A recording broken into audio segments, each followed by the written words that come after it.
Good day, ladies and gentlemen, and welcome to the Tesla Q3 2018 Financial Results and Q&A webcast. At this time, all participants are in a listen-only mode. Later, we will conduct a question-and-answer session, and instructions will follow at that time. If anyone should require assistance during the conference, please press star then 0 on your touch-tone telephone. As a reminder, this conference is being recorded. I would now like to introduce your host for today's conference, Mr. Martin Viecha, Senior Director of Investor Relations. Mr. Viecha, you may begin. Thank you, Sherry, and good afternoon, everyone. Welcome to Tesla's third quarter 2018 Q&A webcast. I'm joined today by Elon Musk, JB Straubel, Deepak Ahuja, and a number of other executives. Our Q3 results were announced at about 1 p.m. Pacific time in the update letter we published at the same link as this webcast. During this call, we will discuss our business outlook and make forward-looking statements. These comments are based on our predictions and expectations as of today. Actual events or results could differ materially due to a number of risks and uncertainties, including those mentioned in our most recent filings with the SEC. During the question and answer portions of today's call, please limit yourself to one question and one follow-up. Please press star 1 now if you would like to join the question queue. But before we jump into Q&A, Elon has some opening remarks. Elon? Thanks, Martin. So I'll make some opening remarks, and then we're going to talk about vehicle safety, Autopilot, and factory safety. And we have a number of people from Tesla here to elaborate on that. So I think there's just a lot going on that you would find interesting. But I want to start by thanking all of our customers, employees, and shareholders. This was an incredibly historic quarter for Tesla. Model 3 production stabilized. We delivered a total of 84,000 vehicles globally, which is more than 80% of the vehicles that we delivered in all of 2017. In fact, we delivered more cars in this quarter than we did in all of 2016 in a single quarter. Model 3 became the best-selling car in the U.S. in terms of revenue and the 5th best-selling car in terms of volume. We saw higher revenues and significantly better profitability in our energy business. In fact, I think for solar, it may have been the best quarter ever for solar. We achieved GAAP net income of over $300 million, increased cash and equivalents by $731 million, and achieved a greater than 20% gross margin for Model 3. And moreover, we expect to again have positive net income and cash flow in Q4, and I believe our aspiration certainly will be for all quarters going forward. I think we can actually be positive cash flow and profitable for all quarters going forward, leaving aside quarters where we may need to do a significant repayment. But for example, in Q1 next year. But I think even in Q1, I think we can be approximately flat in cash flow by end of quarter. This quarter was made possible by the incredible execution of our employees across the board, from sales, production, delivery, service, energy, engineering, finance, and all of our G&A teams. Really, every part of the business executed incredibly well. I want to thank everyone again for their incredibly hard work. I especially want to thank customers who helped. It's like I've never even heard of this. Maybe this has happened before, but I've never heard of a case where a company's customers actually cared about the future of the company so much that they volunteered their time to help a company succeed. I think that's amazing. Just don't see that anywhere. So, yeah, it's like really chokes me up actually. This quarter we started rolling out version 9 of our software, which is our biggest software upgrade in 2 years, and Model 3 received a 5-star safety rating in every category and subcategory. I got the lowest probability of injury of any car that the U.S. government has ever tested. Looking ahead, we expect to produce and sell even more Model 3s in Q4, and expect that trend to continue into Q1. And we're excited to bring Model 3 to Europe and China early next year, given that the market for mid-sized premium sedans in those regions is even larger than in North America. I've said before that we must prove that Tesla can be sustainably profitable. This quarter was an important step towards that, and I'm incredibly excited about what lies ahead. So this is, just so proud of the Tesla team, our customers. Really appreciate the support of our long-term shareholders. Yeah, I just want to say on behalf of the Tesla team, we're just super appreciative of your support through what has obviously been a very difficult time. All right, now let's start off with vehicle safety. Madan, who's kind of a lead vehicle safety engineer, been with the company for a long time. Madan, how many years has it been that we've been working together? 10 years. 10 years. Wow. So, yeah, I've been working with Madan for 10 years. We've had so many conversations on vehicle safety. Wow. You know what? We really try to go the extra mile with vehicle safety. Not just like there's a series of government mandated tests, but what some companies do is they game the system. So they know where the side pole impact is going to be. They strengthen it right in that position. At Tesla, we're like, okay, what is the weakest point in the car? Let us test it at that position. So the actual safety is not fully captured in the tests because we anti-game the system. Thank you, Elon. Just want to give you a very quick background about myself. Yeah. So, like I said, joined Tesla 10 years. I'm extremely very happy to mention I'm working with an extraordinary set of very passionate and very hardworking individuals, and that essentially shows in our product. Mm-hmm. So that's very important for us, and also important is our principal mission statement on safety, because what we want to do is safety is probably the important factor for our vehicle. It's not just for electric vehicle, any vehicle period. Yeah. And that's fundamentally differentiates us, so which essentially helps us to keep adding new features and new safety technology. And that's very important, and that shows in Model 3, mm-hmm. latest two things that we have.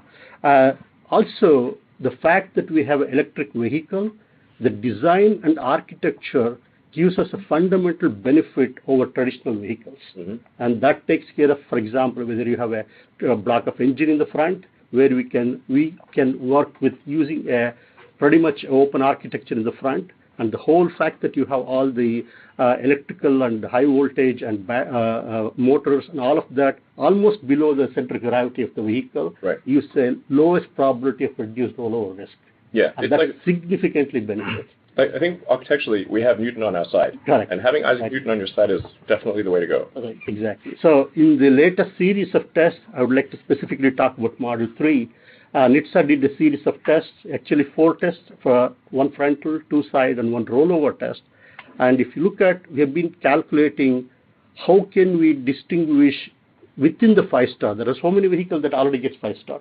Yeah. And if you look at within the 5-star, they're not all the same. Yeah, all the same. Exactly. So if you look at there is a matrix we came up with, which is a part of US NCAP rating itself as the lowest probability of injury, and Model 3 has the lowest. And just to give you a context, there are total of 900 plus vehicles since 2011 which have been rated. So the fact that Model 3 is the best among all the 943 to be exact. Right. So that speaks the volume, and I'm very happy to say that Model 3 has achieved. We are not stopping right now. Yeah. What we would like to do is next is how we can make use of the active safety and autopilot features, mm-hmm. and make it even more improvement. So the next area that we're focusing on, how to integrate active and passive safety. Mm-hmm. That's our next area of challenge, which we will improve for sure. Yeah, it's worth noting that the safety extends to not just people in the car, but also pedestrians. Correct. Yeah, so not having a big engine block in the front of the car is really helpful, because if the car were to hit a pedestrian, we'll get to active safety next, because the best thing is obviously not to hit a car or pedestrian. The fact that the hood can dent so far in is really helpful, because it ends up being like a trampoline, or you don't have a rock underneath it. It's very helpful. So it's helpful for pedestrian safety and for the safety of people in the car. And then even if you have like a head-on collision with another car, the extended sort of crumple zone of a Tesla Model S, X, or 3 is helpful to the people in the Tesla and the people in the other car. So it's not just the people in the car. I'd like to add one item, which is essentially how we look at the real-world safety, which has always been an important element for Elon. So if you look at our blog post, we showed how we handle the center pole impact in the front wheel. By the way, that's not part of NCAP rating. Mm-hmm. This is just to show how we go over and above the NCAP rating to make sure it's real-world safety. Yes. That's very important for us. Exactly. That's what I mean by we like anti-game the system. Like, say, what is the worst way that the car could be hit? Not just sort of strengthen where we know the test will happen and that kind of thing. Obviously, we're all in these cars. Our friends are in these cars, families in the cars, so we care a great deal about safety. And a lot of people think safety is boring, but not at Tesla. So, thanks, Van. Thank you for your decade of hard work and the rest of the Tesla safety team. With that, let's move on to the Autopilot. If you guys could just give an update on sort of Autopilot software, AI, and hardware. Yeah. That's great. This is Stuart Bowers. We'll soon begin to roll out the team's most advanced Autopilot feature ever, Navigate on Autopilot. In our last release, we launched a new set of neural networks that combined together provide a view of everything happening around the car. With Navigate on Autopilot, we'll use information to understand exactly where the car is on the highway system and to automatically change lanes, handle forks, and take high curvature exits to follow a nav route. Initially, it will require drivers to confirm lane changes using the turn signal before the car moves into an adjacent lane. Future versions will allow customers to waive the confirmation requirement if they choose to. One area that I'm personally really excited to build on with this improvement is active safety. With the advancement in neural networks covering 360 degrees of view around our car, we can provide a level of constant vigilance that humans just can't. Ultimately, this should allow us to warn and even intervene for an enormous percentage of modern accidents and to ship these improvements as software upgrades to our existing customers. We have a lot of, we see this all the time in the data where the car will do an automatic braking event and save a pedestrian or another car from impact. This happens all the time. All the time. Yeah, all the time. Yeah, usually every day. It's like pretty crazy. Yeah, the team's done incredible work here, and by bringing up more of the cameras around the car, we can detect things as they come toward us, not just directly in front of us. Yeah. Pete? Oh, hi, this is Pete Bannon. The Hardware 3 design is continuing to move along. Over the last quarter, we've completed qualification of the silicon, qualification of the board. We started the manufacturing line and qualification of the manufacturing line. We've been validating the provisioning flows in the factory. We've built test versions of Model S, X, and 3 in the factory to validate all the fit and finish of the parts and all the provisioning flows. So we still have a lot of work to do, and the team's doing a great job, and we're still on track to have it ready to go by the end of Q1. Great. And just that'll be on roughly 1,000% increase in processing capability compared to the current hardware. So it's obviously a giant improvement despite being it costs about the same. Cost volume and power consumption are approximately the same as the current hardware, but is a tenfold improvement in frames per second. That's right. And improved redundancy as well. But very important to emphasize is that the only thing that needs to change between a car that's produced today and a car that's say produced in the second quarter of next year is swapping out the Autopilot computer. Right. This is a simple change that takes less than half an hour in service to upgrade the computer. And so anyone will be able to upgrade their computer to full self-driving capability, or upgrade their car to full self-driving capability with a simple service visit. So we expect all cars with the Hardware 2 sensor suite, basically anything made in the last roughly 2 years, will be upgradable to full self-driving. Yep. In fact, a lot of the cars we're using for testing today have in fact been upgraded from Hardware 2. Right. So it's very important to emphasize, like, people shouldn't, it's like concerned that people would want to wait until that comes out, but there's no need to wait until that comes out because it's just a very simple plug-and-play change to get to full self-driving. And anyone who's paid for the full self-driving option will just get it done for free. And anyone who still wants to order full self-driving at this point, it's just an off-menu item. You can still order it, but we took it off the order menu just because it was really creating a lot of friction in the sales process, and people didn't understand the difference between enhanced autopilot and full self-driving. So just to simplify the order process, we took that off. But anyone who asks for it can certainly get it, and it really ends up being a discount on future capability. But to be clear, there's definitely no need to wait until Q2 to order a car. We want to make it just a completely seamless process. So there's no advantage to ordering now versus Q2. Andre, do you want to? Yeah, certainly. Hi, everyone. My name is Andre Karpathy. I'm the director of AI here at Tesla. And my team trains all of the neural networks that analyze the images streaming in from all of the cameras for the Autopilot. For example, these neural networks identify cars, lane lines, traffic signs, and so on. The team is incredibly excited about the upcoming upgrade for the Autopilot computer, which Pete briefly talked about. This upgrade allows us to not just run the current neural networks faster, but more importantly, it will allow us to deploy much larger, computationally more expensive networks to the fleet. The reason this is important is that it is a common finding in the industry, and we see this as well, is that as you make the networks bigger by adding more neurons, the accuracy of all their predictions increases with the added capacity. So in other words, we are currently at a place where we've trained large neural networks that work very well, but we are not able to deploy them to the fleet due to computational constraints. So all of this will change with the next iteration of the hardware, and it's a massive step improvement in the compute capability, and the team is incredibly excited to get these networks out there. Great, thank you. And I've said this before, but I think just talking a bit about the kind of longer-term future, we absolutely see the future as kind of as sort of a shared electric autonomy, so that you'll be able to do ride-hailing or share your car in any way.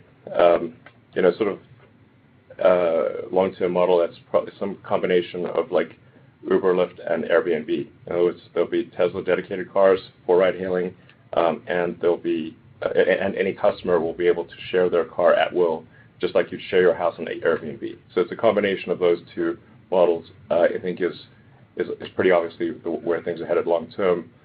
The advantage that Tesla will have is that we'll have millions of cars in the field with full autonomy capability, and no one else will have that. So I think that will end up putting us in the strongest competitive position long term. And then, Lori, can you finish off with talk about factory safety? And thank you for the hard work of you and your team. I think we've made great strides. And yeah, please go ahead. Yeah, thanks. We have the safest cars made by the safest people. Okay. So it's an exciting time here at Tesla. All car and manufacturing factories have injuries. At Tesla, we have a commitment to zero injuries, and our target is actually on good reporting. So we have good reporting of injuries, good reporting of near misses, good observations, and lots of improvements. So to be the safest company in the world, we have to be committed to that, and everybody here is. So we're actually steadily getting there, and we're not going to stop till we're there. Absolutely. So so you maybe mentioning, like, for example, like we have had like some, sort of for example, like we do get these like quite unfair, accusations. For example, one of them was like that we were underreporting injuries. Correct. And it's worth noting that OSHA completed their investigation and concluded that we had not been doing anything of the sort. Correct. The factory here had a 4-month-long Cal OSHA investigation, and it basically proves that we are recording properly and doing as we should be. So it's much different than what you would read about in the press. Yeah, this is true. Yeah, I'm very proud of the team for that. It's one point I think people don't know is I've been here about a year now. Time flies when you're having so much fun. It was like 12 years. I know. But when I joined, we were already really a fraction. Our injury rate was a fraction of what it had been when Toyota and GM ran the factory in the NUMMI days. So What we're all about is really continuing to make improvements from there. And what's also important is not to have serious injuries, and that's extremely rare here at Tesla. We have really strong focus on prevention and also using mitigating controls so that these types of injuries don't occur. I mean, most of the injuries that we have are muscular sprains and things like that. Yes, it's essentially it's muscle strain and getting scratched. Exactly. That's most injuries, yeah. Hand and finger cuts and sprains. Yep. So I kind of just want to break down a few things that my team has been working on along with all the leaders here. First it's people and engagement. So one of the first things is meeting with you, Elon. Yeah. We meet with you on a regular basis. We meet with all the production leaders. So it's full-on engagement on improving safety. We have built a really strong EHS team, the best and the brightest. And our EHS team is actually embedded into the line on the factory because we learn the process and we learn the people. You don't know how to improve unless you're out there on the line, on the process, engaging with the associates, listening and learning from our associates. So we have really strong engagement, health and safety committees. We do find it, fix it walks. Our leaders are out there walking and also looking for improvements. And actually just this quarter, we had over 15,000 improvements. I mean, that's like amazing. So very, very exciting about that. We also look at risk reduction and in human performance. People are going to make mistakes, so we're going to design in so we fail safely. We have an early symptom intervention program. This is where we have industrial athletes go out on the line and work with our associates before anything happens. Like if you have a pain, let's work it out, let's strengthen and really get our employees fit. So we're doing that. We've also just opened a new and improved health clinic. So when injuries do occur, we get the absolute best care for our associates. And it's actually overseen by one of California's leading orthopedic surgeons. And we did that because most of our injuries, like we said, like 85% are those sprains and strains. So now they get that best care here on site. And we have 24/7 care. It's actually staffed by 3 full-time doctors and nurses. And I'm really super happy with the care they're giving, and I think the employees are as well. And the third... We're going to expand on that. Yes. So the Tesla sort of health clinic, both at Fremont and at Giga, is that we have a really immediate first-class health care available right on the spot when people need it. And this is not just for workplace. This is for workplace and non-workplace. I know. That's super exciting. Yeah. If anything goes, if you become injured or ill for any reason, then there's health care immediately on site. That's where we plan to go. Exactly. And then finally, just being proactive, because that's what we're about, innovation and proactive. I mean, we've joined national safety organizations. We partner with many leading universities, including California, Berkeley, Center for Occupational and Environmental Health. We do presentations there. We work with the automotive industry and do benchmarking all the time. We're always looking and bringing people in to look for things that we can do better and for new technology and innovations in safety. So, and with all of that, we have made improvements in our injury rate. We are more than 10% better year over year in our lost work days and our days away. But the most important thing is we're also getting all those good engagement observations. They're moving up. So injuries down, observations, engagement up. All right, awesome. Thank you. Thanks, Lori. We'll provide regular updates on workplace safety, and our goal is unequivocally to have the safest factories in the world where people look forward to coming to work in the morning. So it's like, that's our goal. All right.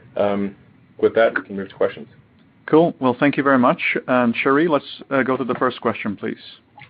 Thank you. Our first question comes from Dan Galvis with Wolfe Research. Hey, thanks for taking my questions. Congratulations on the quarter. It's really amazing to see this landmark quarter after covering the company for so long. And thanks for bringing some of your team onto the call. It's very interesting. My question is about cell supply. There's been some noise about tight cell supply and Sparks and tight labor supply.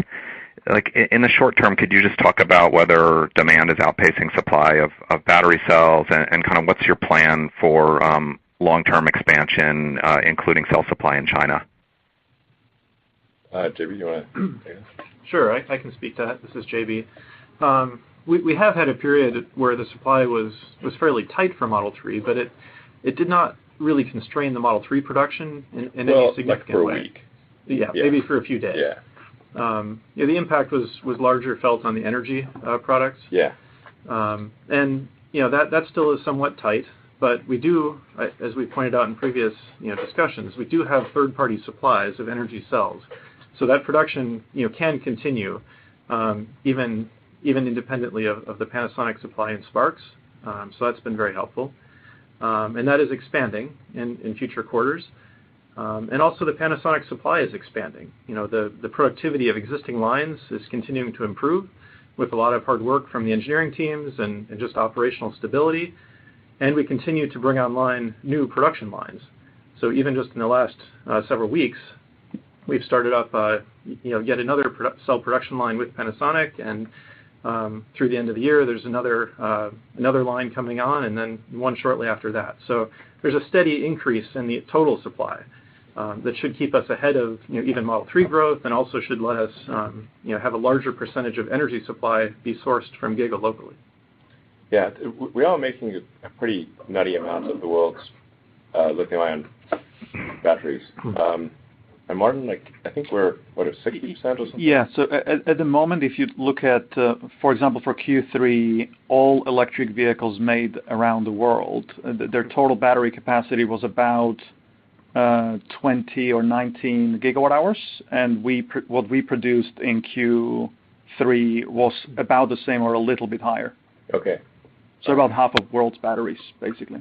Well, and is that because we also source cells from Japan and elsewhere? Is that you talking just Giga or? Yeah, so just the Giga itself is about 20, and on top of that, SNX is I don't know, another 4 or 5. Yeah. Got it. No, it's a huge advantage. Is there plans that you can talk about for cell supply in China? Will that be produced in China? I'm assuming so. Long term, it would be produced in China. Short term, we're not certain of the short term situation, but long term, certainly. Got it. Okay. Thanks very much. Thank you. Let's go to the next question, please. Thank you. Our next question comes from Pierre Ferragu with New Street Research. Hey, thank you for taking my question.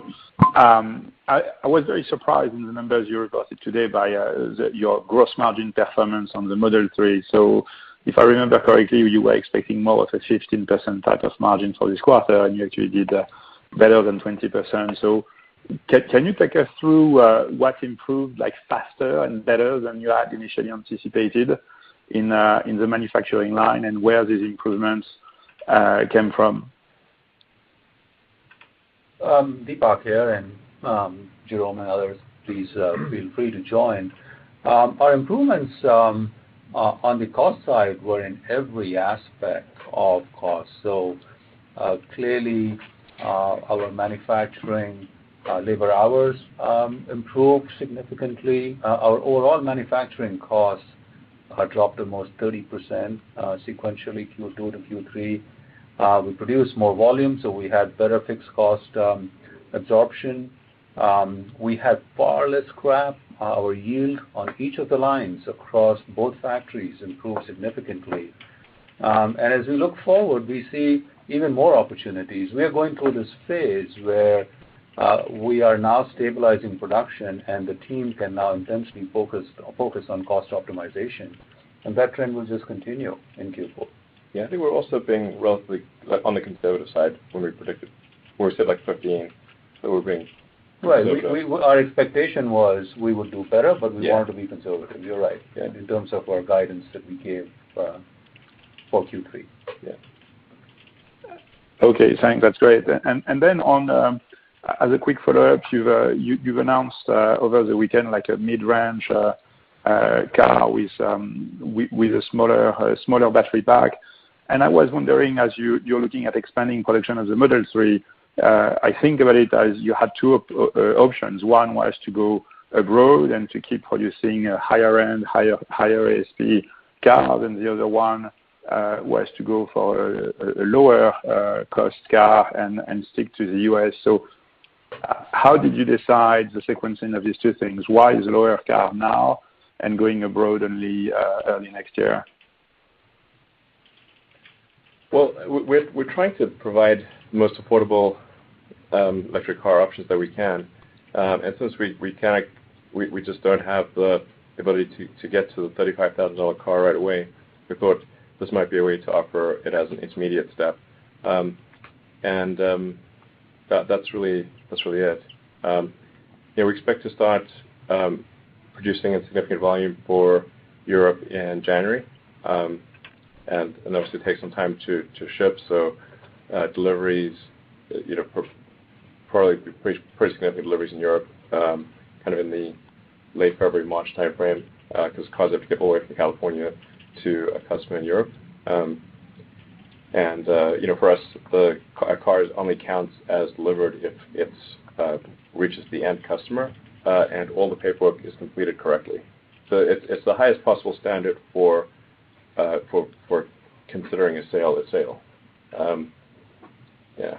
And also to APAC, you start delivering cars. Yeah. We may or may not deliver cars in APAC in Q1, but certainly in Q2. It'll be kind of borderline as to whether a car is delivered in APAC by the end of Q1. So I can't say that for certain. They're definitely in Europe, and then definitely in APAC in Q2. Yeah. Okay, let's go to the next question, please. Thank you. Our next question comes from Romit Shah with Nomura Instinet. Yes, thank you. I guess just along those lines, you indicated that you're going to bring Model 3 to Europe early next year. Where would you like to see production in order to support that ramp overseas? Well, initially production will occur. I mean, at least the next several months, vehicle production will take place at our car plant in California. Sorry, I meant to ask, where would you like to see the production rate on a weekly basis go to in order to support that ramp? It's hard to predict with accuracy. And there's also like all the tariff wars and everything. So long term, like you say, like without talking about like next quarter, so like what is likely global demand for Model 3? It's probably on the order of anywhere from 500,000 to 1 million cars a year. Let's say good global demand for Model 3. If you look at something like say the 3 Series, Martin, that's around 500,000. But the BMW 3 Series is about 500,000 a year globally.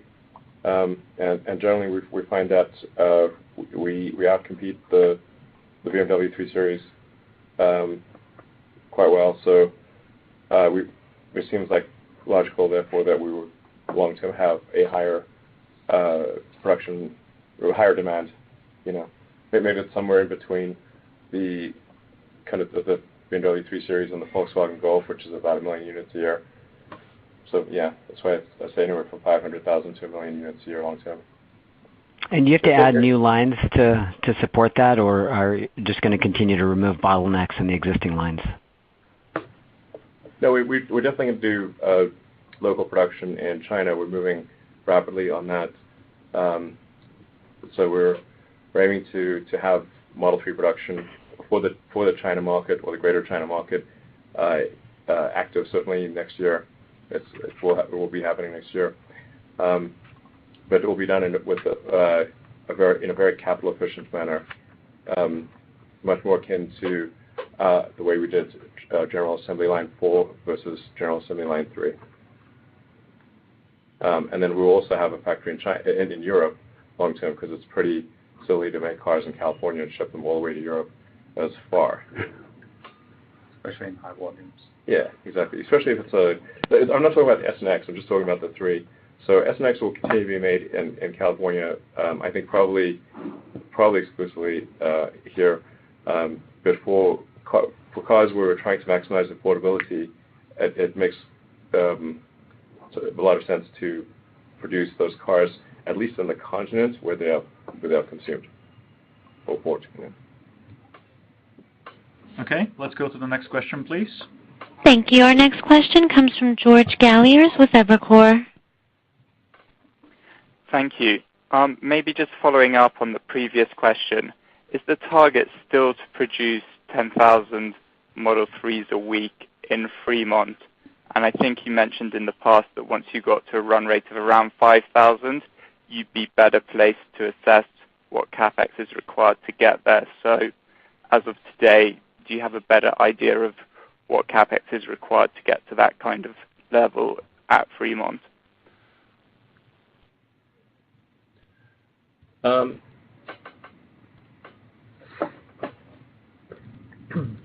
think we're not prepared to speak to that right now, except that it will be considerably less than money that we've spent to get to 5,000 in the first place. I think quite dramatically less. So I'd probably see a path to like 7,000 units a week for Model 3 with really minimal Capex. Very minimal. Yeah, Jerome, with very minimal to get to 7,000 a week. And then, that's really just basically improving the uptime of the existing lines, and we can do 7,000 a week. Exactly, yeah. So, and then it gets a little harder as you start to go above 7,000. We would need to at least bring lines down in Fremont for significant upgrades to get to 10K, but also we're not talking about massive amounts of Capex. But if it's say like long term, long term if predicting things on a quarter by quarter basis is very difficult, because when you have an exponential growth rate like we do, if you look at Tesla cumulative deliveries over time, it's like the cleanest exponential curve fit that I've ever seen.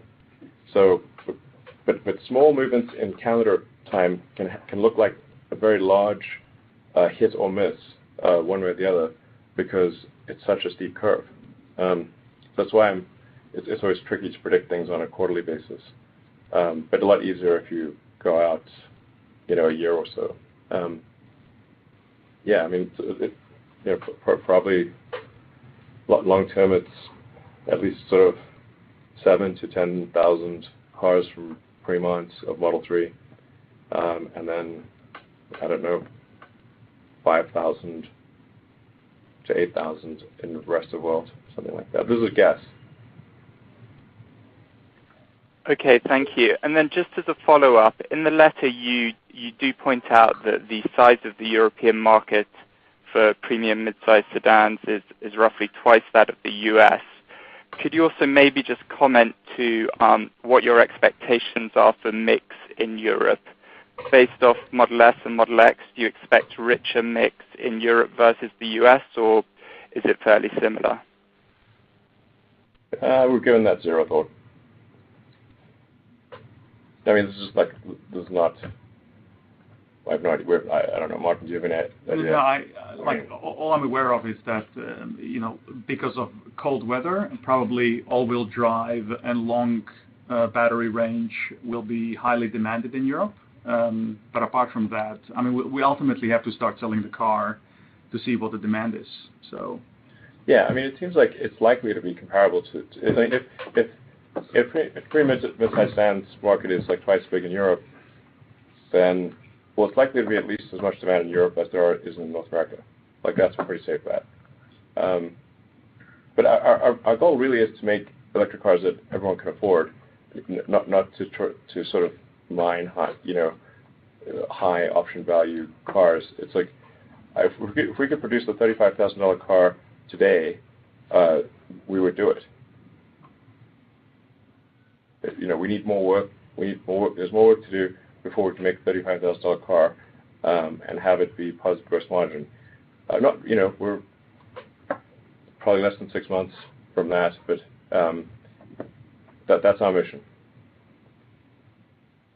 Great. Let's go to the next question, please. Thank you. Again, ladies and gentlemen, if you'd like to ask a question at this time, please press star then 1. Our next question comes from Maynard with Macquarie. Hi, thank you. Congratulations on a great turning point for Tesla. As you continue to scale the business, can you talk about how we should think about how you balance profits versus reinvestments?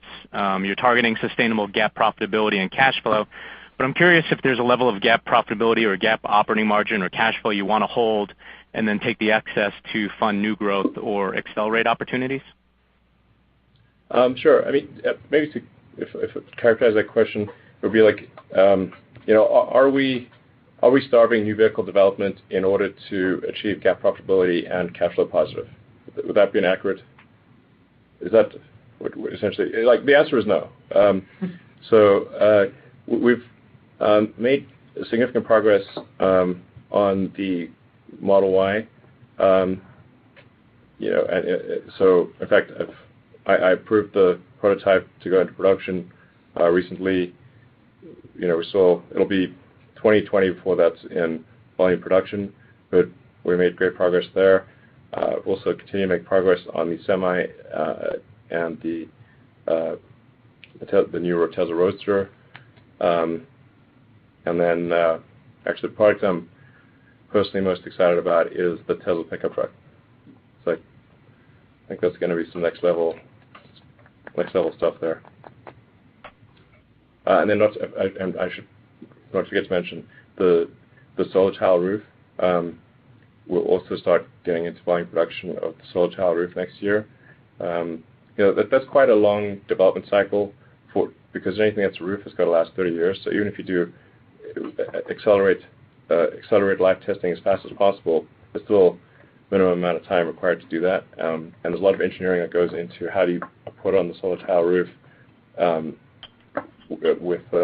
not be really labor intensive in doing so. So there's a lot of engineering, not just in the tile, but in the way it's done.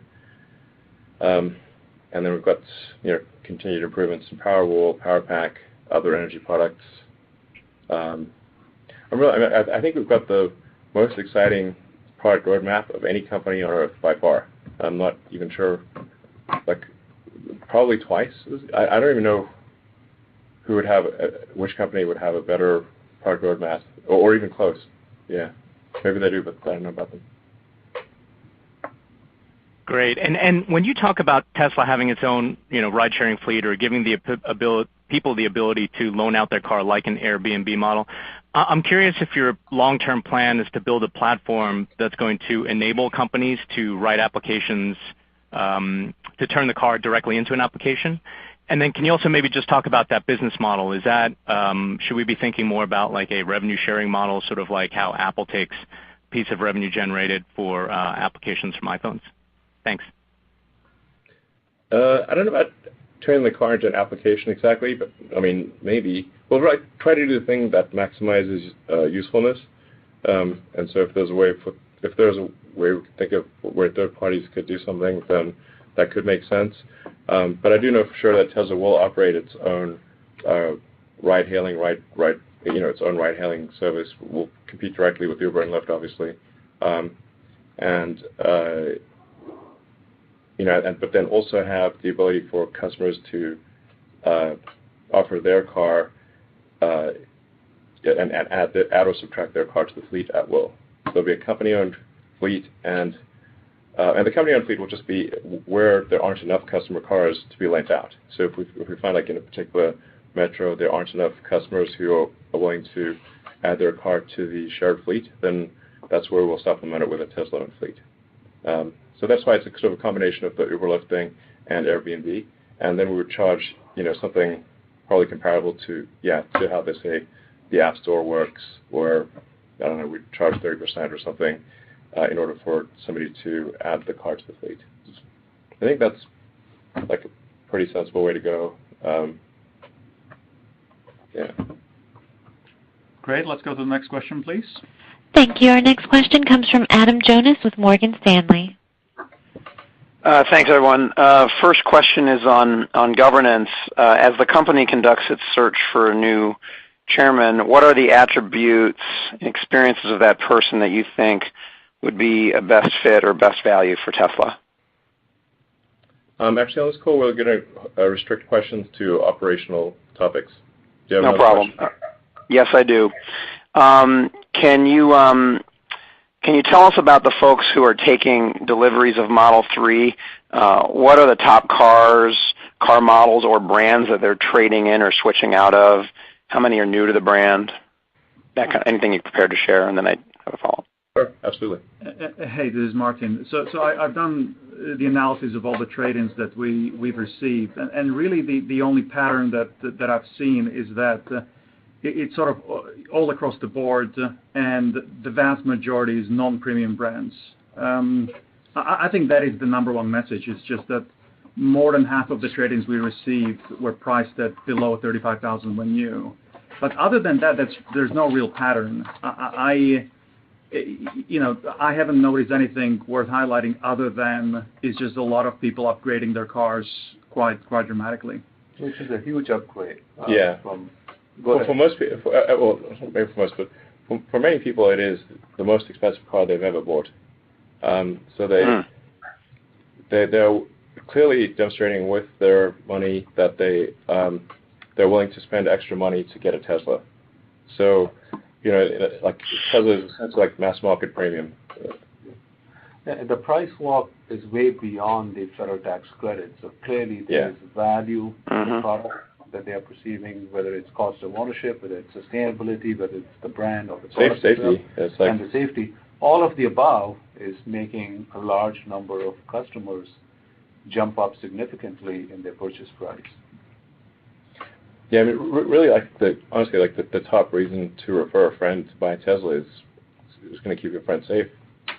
That's a good reason. If I can just squeeze in, since I couldn't ask the first one that you could answer, do you think that the third quarter is a milestone, Elon, where you think Tesla becomes sustainably self-funding and perhaps not in need of outside capital?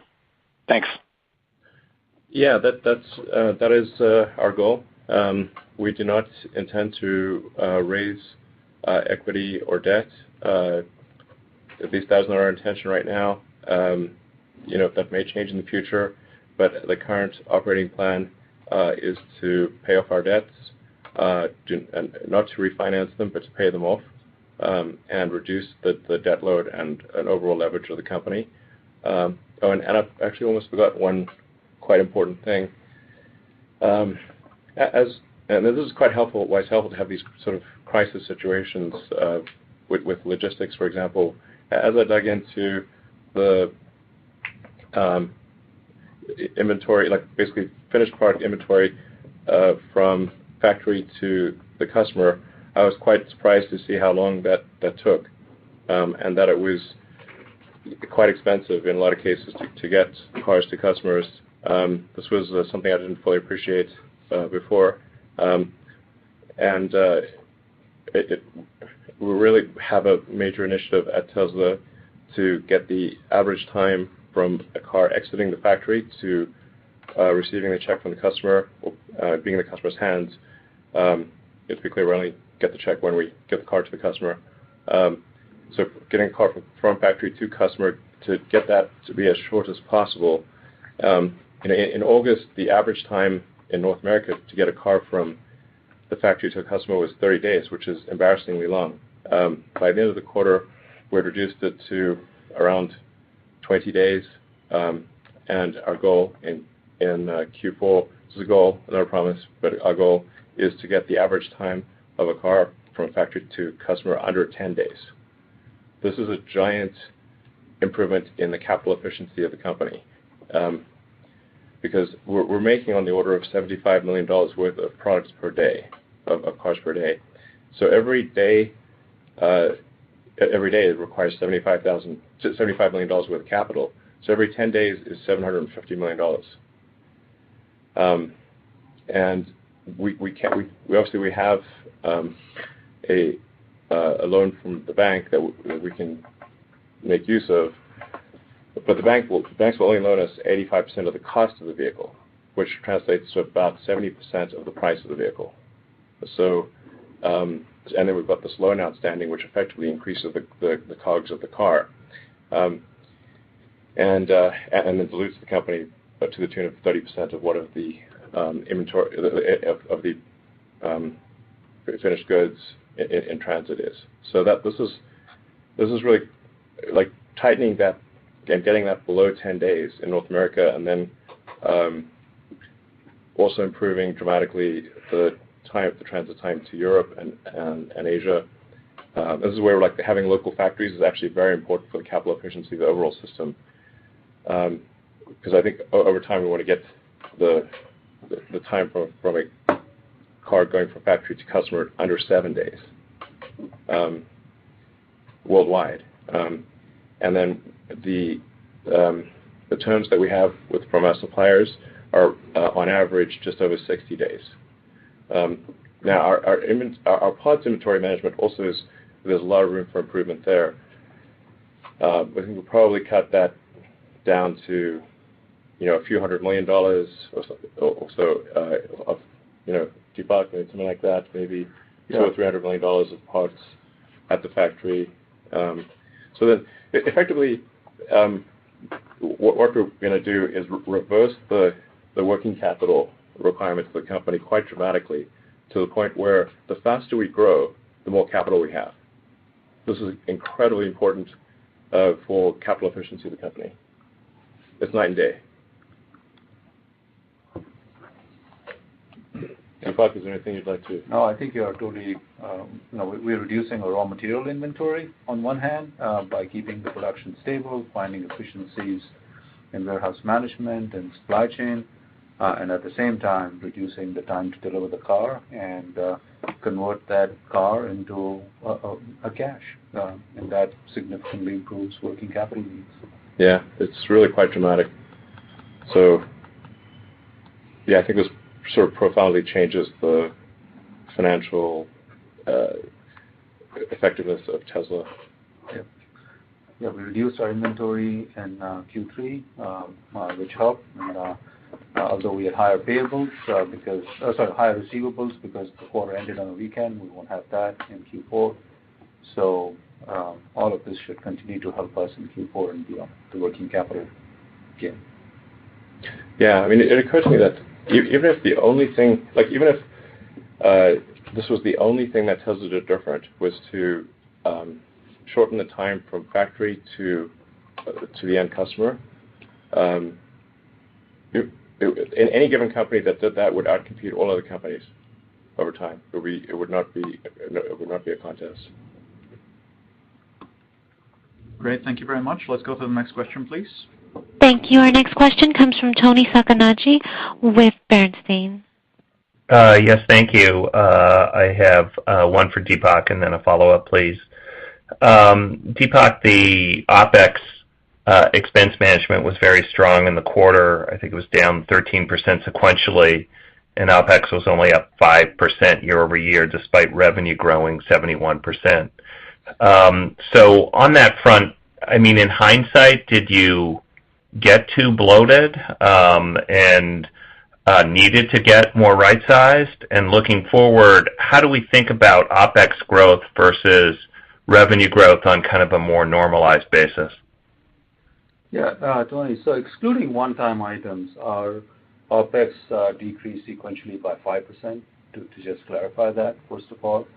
And a lot of that was driven by the actions we took in Q2 to be more efficient with our employee headcount. We benefited from that in Q3. And we were really careful in terms of all of our spending. The other piece that helped us is a lot of our Model 3 spending on expensed sort of R&D is reducing because Model 3 is going into production. So Q2 to Q3, we saw a reduction there. And it just gives you the sense of the leverage our operating expenses can have while our revenue is growing dramatically. So Our Opex will increase in the future, but at a far slower rate, and we will continue to be really, really careful about the spending. And I think there are actually more efficiencies that we can find. We are going to find them, right. Absolutely. So we'll continue down that path. Definitely. Okay. And then thank you for that. And then to follow up, I was just wondering if you could help us a little bit on the back to the gross margin on Model 3 and the $35,000 car. So, this quarter, I impute that Model 3 ASPs were maybe 59,000, and that might suggest that gross margins on a $35,000 Model 3 might be about zero. And Elon, I think you alluded to the fact that, the goal is really to get positive gross margins on a $35,000 car before shipping. Are those all fair assessments? And I guess the question is, where would a Model 3, $35,000 Model 3 be in terms of gross margins today, and where does it need to be before you want to offer it broadly to consumers? Yeah, I mean, it's the challenge with answering questions of that nature in detail is that it is a rapidly changing situation. So, like, literally, if you would ask this in a month, it would be different. Another month, it would be different. There's no question we need to get to the point where we can sell a $35,000 car and where the full accounted for COGS of the car is, let's say, on the order of $30,000 or slightly less than $30,000. Like, I think we'd want to ideally get the COGS of the car of that configuration of car under $30,000. That would be that's our goal. That's what we're pushing very hard to achieve. Exactly, and it's a matter of time. There's a significant material cost reduction that comes. You have a smaller battery pack, so a fewer amount of cells. Yeah. It's not the same cells that we have in the existing cars. Well, it's the same cell, but it's not the same amount of cells. So cell cost. Fewer cells, and right. And then the non-cell portion of the pack is also cost reduced. Exactly. With the current mid-range pack, it still has basically about the same non-cell portion of the pack's cost. Exactly. And we are achieving massive reduction in all our manufacturing costs per car, which will continue. And as volume grows, that also helps us with fixed cost absorption. So it's the same factors that have helped us so far will continue to help us going forward to get us there. Anything you want to add, JB? No? Yeah. Great. Let's go to the next question, please. Thanks, you. And next question comes from James Albertine with Consumer Edge. Great. Good afternoon, and thanks for taking the question. Congratulations. Thanks. Wanted just a point of clarification. Elon, you mentioned in August, the time to get the car from a factory to a customer was 30 days, down to 20 at the end of the quarter, and your goal is under 10 by the end of 4Q. Where do we see that flow through from a COGS perspective? Is that in automotive gross margin, or is that in services and other at this point? It's all in automotive gross margin. Our logistics costs outbound. Outbound logistics. It's all in COGS for automotive. Yeah, I think we'd see a reduction in inbound logistics as well as outbound logistics. Maybe the question is, like, for the debt that is carried for that period of time, is that factored into COGS, or is that not? The interest expense of the debt, that's in the interest expense line. Okay. That is not in COGS. Okay, yeah, that's why I do think that the definition of COGS should probably be broadened to include anything that's directly driven by volume, essentially, that affects the marginal cost of the vehicle.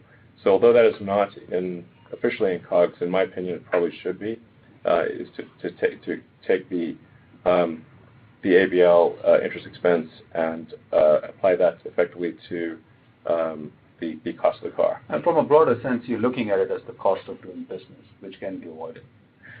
Yeah. Just essentially cash availability increases quite dramatically. Dilution or leverage outside of the ABL line improves dramatically. And then the effective cost of the car also reduces because you do not have the interest expense. If you have the interest expense over 20 days versus 10 days, this is a big difference. Yep. Understood, and I appreciate that clarification. Sort of was trying to get at, you've been running a negative gross margin in services and other for several quarters now, and wanted to get a sense for, when that could maybe trough and start to turn a corner and to generate some profit for you? I understand there's a lot of building out going on for sales, service, and charging infrastructure.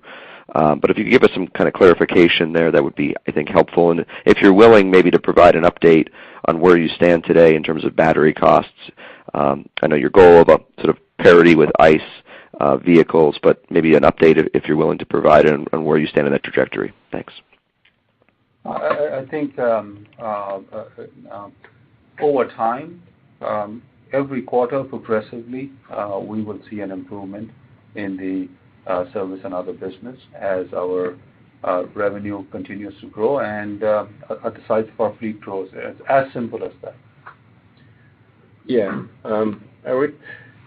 Long term, I would expect service to be a significant revenue item and to be a positive margin contributor. And it's going to be a function of our fleet size and age. Yeah, and essentially we're under warranty now. Yeah, we're under warranty. There's like a lot of stuff that's under warranty, but as the warranty expires, so there's like non-warranty items, then we would expect service to be positive gross margin. Okay.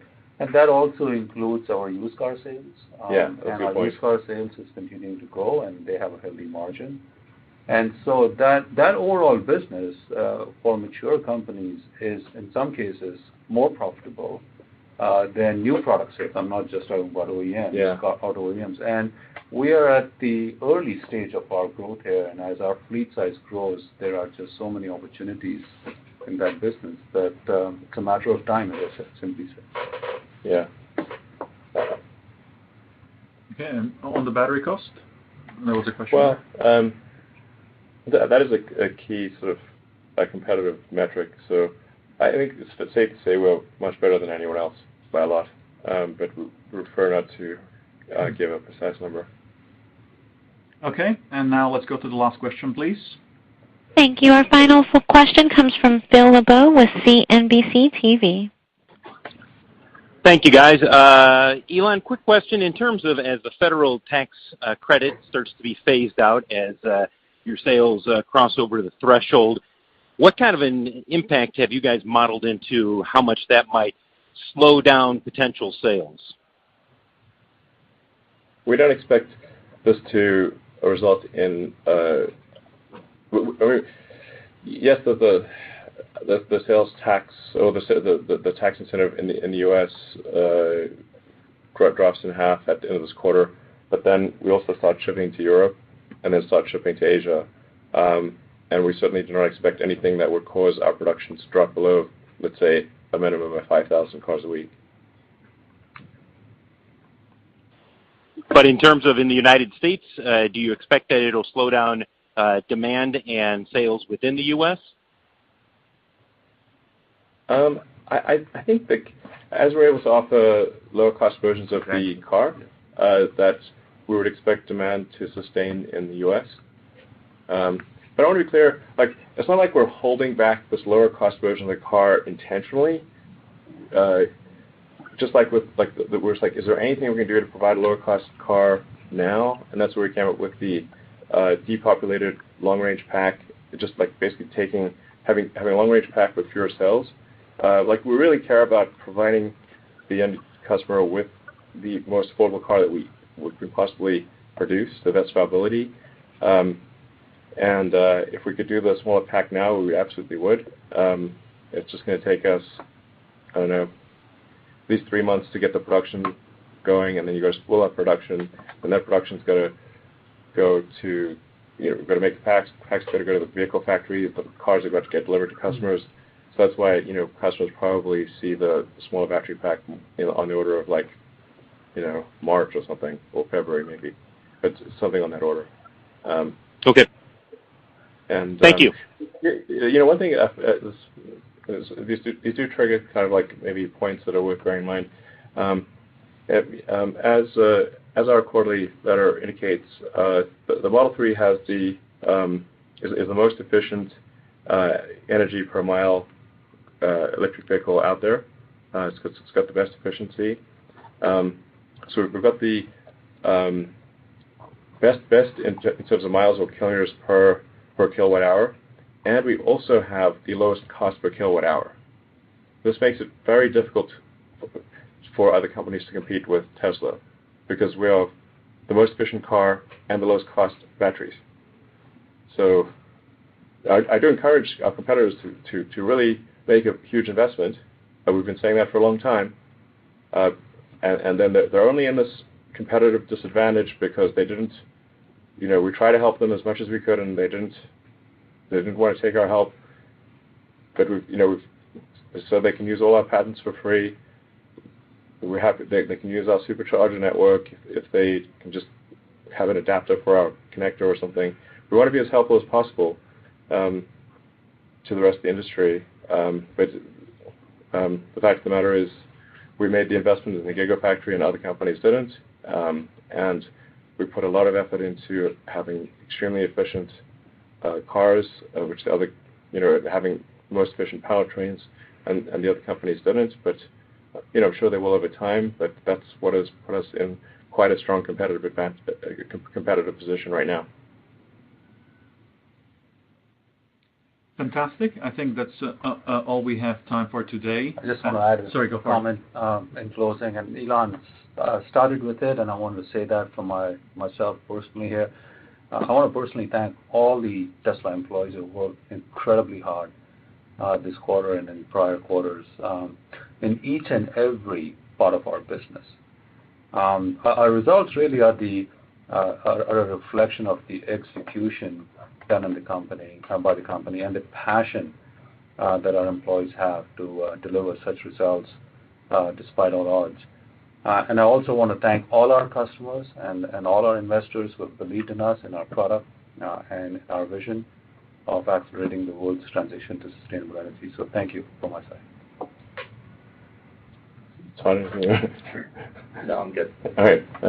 Anybody have any additional comments or anything? All right. Thanks, everyone. Look forward to the next call. Thanks.